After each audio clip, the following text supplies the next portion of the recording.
Azərbaycanda ət kəskin bahalaşacaq. Hazırda Azərbaycanın bir sıra bölgələrində iri və xırda buynuzlu heyvanlar arasında dabaq kimi yoluxucu xəstəliklərin sürətlə yayılması müşahidə olunur. Bugün TV Modern Az saytına istinadən xəbər verir ki, bahalaşma riski barəsində danışan iqtisadçı ekspert Akif Nəsirli qeyd edib ki, ölkədə 1 kiloqram mal ətinin orta satış qiyməti 20 manat 98 qəpik civarındadır.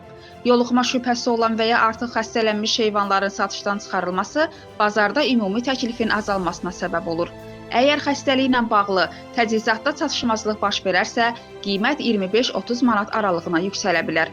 Daha ağır vəziyyətdə isə bu rəqəm 30-35 manatədək arta bilər.